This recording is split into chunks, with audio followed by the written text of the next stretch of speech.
Au début du XXe siècle, une figure historique mystérieuse est apparue en Russie, un homme nommé Raspoutine. Ce moine était connu pour prétendre utiliser des pouvoirs spirituels pour guérir les malades et faire des prédictions sur l'avenir. Bienvenue sur Explora. Plongez avec nous dans un monde de découvertes fascinantes. À cette époque, la Russie était gouvernée par l'empereur Nicolas II Romanov, et cette photo montre lui et sa famille qui étaient à la dernière dynastie royale à avoir régné sur la Russie. Le prince Alexis, fils de l'empereur, souffrait d'une grave maladie et son état de santé était critique. Sa mère, l'impératrice Alexandra, avait entendu parler de Raspoutine et effectivement, il a été amené au palais royal. Il posa les mains sur la tête du prince malade et soudain, on remarqua que le prince commençait à se rétablir. Cet événement a considérablement élevé le statut de Raspoutine aux yeux de l'empereur Nicolas et de son épouse, l'impératrice Alexandra, ce qui l'a rapproché d'eux de manière significative. Raspoutine est considéré comme l'une des figures historiques entourées de nombreux discours et légendes. C'était une personnalité intrigante, mystérieuse et fascinante.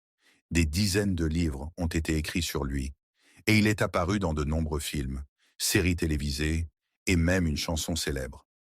L'histoire commence dans un petit village en Sibérie, en Russie, où Grigori Raspoutine est né le 20 janvier 1869.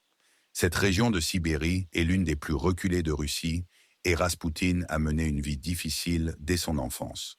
Son père était un paysan ordinaire et sa mère a donné naissance à 7 enfants avant lui, mais tous sont morts pendant leur enfance, à l'exception de Raspoutine, qui est également né en difficulté et dont plusieurs frères et sœurs sont décédés bébés ou très jeunes. Lorsque Raspoutine est entré dans l'adolescence, sa mère est décédée dans un incendie et son père est mort d'une maladie. Raspoutine, sans famille, a commencé à voler pour survivre et à boire pour oublier ses problèmes. Il a également commencé à errer et à adopter des comportements déviants, ce qui a fait de lui un voleur, un ivrogne et un homme immoral. Plus tard, Raspoutine s'est marié vers la mi-vingtaine et à l'âge de 28 ans, il avait déjà 4 enfants. Malgré cela, il n'a jamais abandonné ses anciennes habitudes. Il continuait à voler, à boire et à être infidèle à sa femme, qui malgré tout est restée fidèle à lui. Un jour, Raspoutine a volé un cheval, a été capturé par ses propriétaires et battu par les villageois. Finalement, ils lui ont accordé leur pardon à condition qu'il quitte le village. Raspoutine a donc quitté sa famille et, après une période de vagabondage, il s'est tourné vers l'Église. Les évêques et les prêtres l'ont convaincu de se tourner vers Dieu et la religion, ce qu'il a fait avec ardeur. Il a appris les enseignements de l'Église orthodoxe et est devenu un moine respecté. Des rumeurs ont ensuite commencé à circuler selon lesquelles Raspoutine possédait des pouvoirs spirituels capables de guérir les malades. Beaucoup de gens vinrent le consulter et curieusement, leurs conditions semblaient souvent s'améliorer. De nombreux historiens attribuent ces guérisons à une forme de thérapie psychologique, car Raspoutine possédait une grande intelligence sociale et émotionnelle. Raspoutine a également rejoint une secte religieuse qui pratiquait des rituels secrets, impliquant des danses effrénées et des actes de débauche collective, justifiés par l'idée que le péché conduit à une repentance plus grande. Raspoutine a trouvé dans cette secte une justification à ses propres penchants débauchés. Pendant ce temps, Nicolas II Romanov dirigeait la Russie. Après la mort subite de son père en 1894, Nicolas, alors âgé de 26 ans, n'était pas prêt à succéder au trône. Cependant, la mort de son père l'a obligé à prendre le pouvoir. La famille Romanov avait régné sur la Russie pendant 300 ans, et Nicolas hérita d'un empire russe à son apogée en termes de richesse, de palais somptueux, de mines d'or et de diamants. Cependant, il hérita également d'une grande corruption politique qu'il ne maîtrisait pas bien, surtout parce qu'il manquait d'expérience.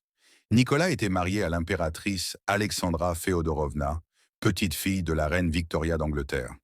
Contrairement au mariage politique habituel entre nobles européens, celui de Nicolas et d'Alexandra était fondé sur l'amour. Ils se sont rencontrés lors d'une cérémonie de mariage et sont tombés amoureux instantanément.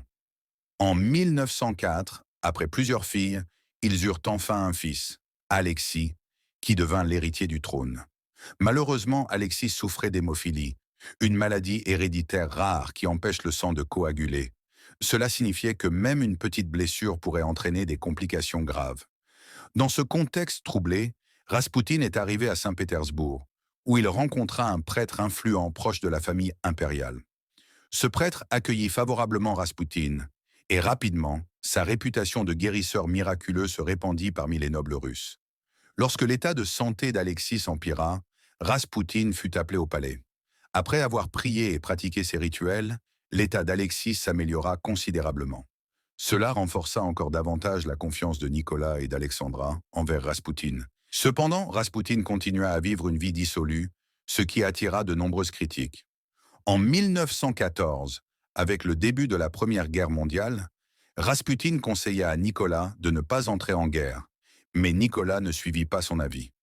La guerre fut désastreuse pour la Russie et les défaites militaires sapèrent davantage la popularité de Nicolas. En 1916, Raspoutine reçut une lettre menaçante prédisant sa mort imminente. Ses ennemis, notamment parmi la noblesse, complotaient contre lui. Le 30 décembre 1916, il fut invité à une réception où il fut empoisonné, puis tiré dessus plusieurs fois.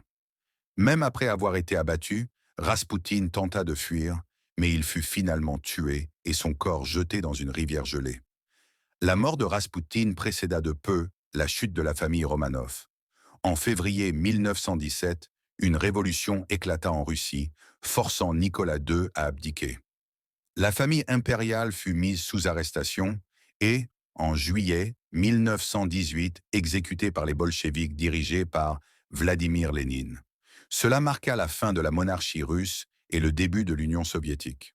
Cette histoire complexe illustre comment une figure aussi controversée que Raspoutine a pu jouer un rôle crucial dans l'effondrement de la dynastie Romanov et, par extension, dans la transformation radicale de la Russie.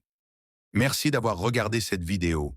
J'espère qu'elle vous a plu et qu'elle vous a été utile ou divertissante. N'hésitez pas à laisser un like, à partager avec vos amis et à vous abonner à la chaîne pour ne rien manquer des prochaines vidéos. Votre soutien est précieux et aide à continuer à créer du contenu pour vous. À très bientôt.